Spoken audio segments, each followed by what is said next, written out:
You are? Loreta. And I'm Larry. I would like to ask you some questions about the survivor you are related to, who is? Sarah Jackson. Okay. Loretta, how did Sarah end up being a survivor? Well, at about 14 months, she started having seizures. Her neurologist treated her as epileptic, but we found out that she had a tumor. And the tumor was removed at the age of 5. That's basically how she became a brain injury person. Mm-hmm. Larry, how did life change at that point? Oh boy. A lot of different changes. When Sarah came back, Loretta, she stopped her work and she stayed home with Sarah. And then, I continued to work. And during that time, it was a very stressful time because I was losing my job through Marathon Oil Company.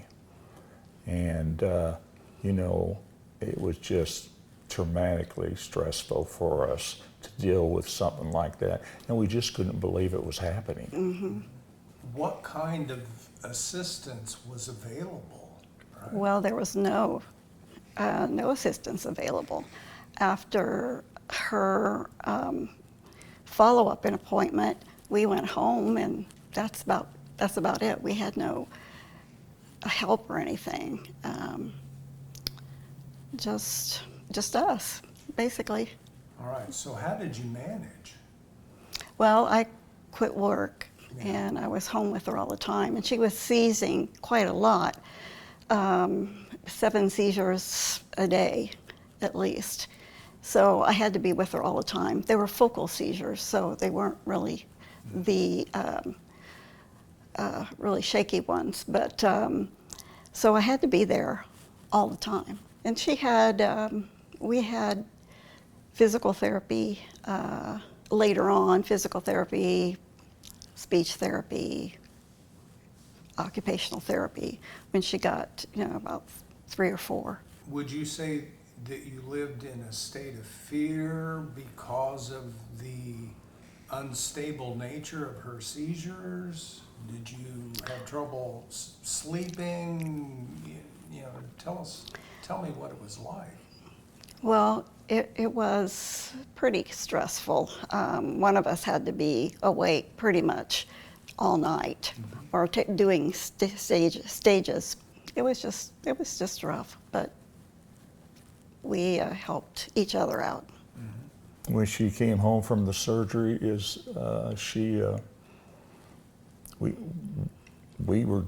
was just Loretta and me, and it was all new to us. We were just dealt this, and we were just doing the best we could. Mm-hmm. So financially, was there any assistance or any help, either from the government or from insurance or? Well, there wasn't anything from the government. Larry had lost his job, and he had to go. He took what was that? The pay rate was a much lower pay rate for so many months before he got onto Allison's. But yes, there was some financial problems. So no, we didn't have anything regarding the government. Now where I did work through Marathon Oil Company, they covered all the bills for the surgery because they were still obligated to do that. Other than that, when that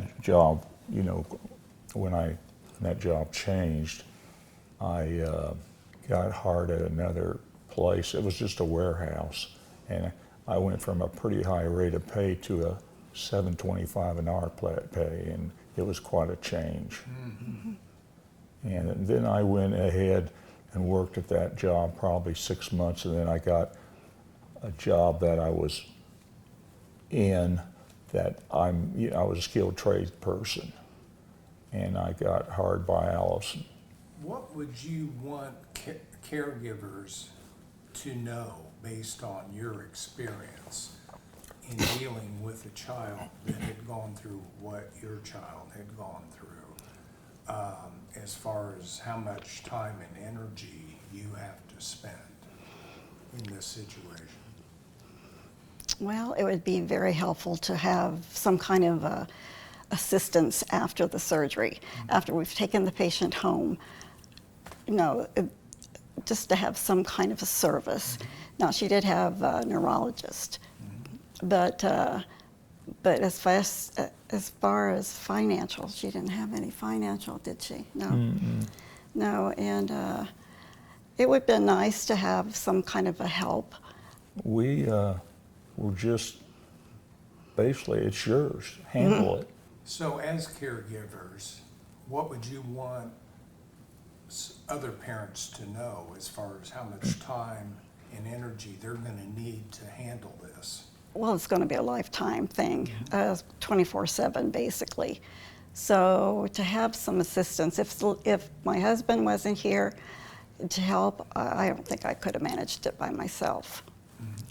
So yeah, the fact that some training of some sort afterwards would be helpful. What was it like when Sarah went to school, as she got a little older? What was your experience then? She was in the special education classes. Before that, though, she was in developmental preschool. And then kindergarten, she was special ed, and all through high school, all through school, she was in the special education program. The thing is, when she was in high school, there was a program, well, everybody succeeds, no matter what the problem is. But she was supposed to have had aid, but she did not have aid in the classroom. So she, just, didn't do well. Why do you think she didn't have an aide? Well, it was during President Bush's time, and with his policy, everybody, I forget what it's called, No child left behind. That was Exactly. right, yeah. Well, a lot of kids were left behind. A lot. And when Sarah would go on the bus as she was in the high school, with her condition or whatever, she got bullied a lot and treated badly. Okay. And that, that really bothered us because, she would come home and tell Mom, and They trip her on the bus or hit her or whatever. it ended up getting so bad that we had to take her ourselves. That's why they call it the silent disorder, right? Exactly. Because people don't, if they don't see it, they don't consider it. Exactly. Okay.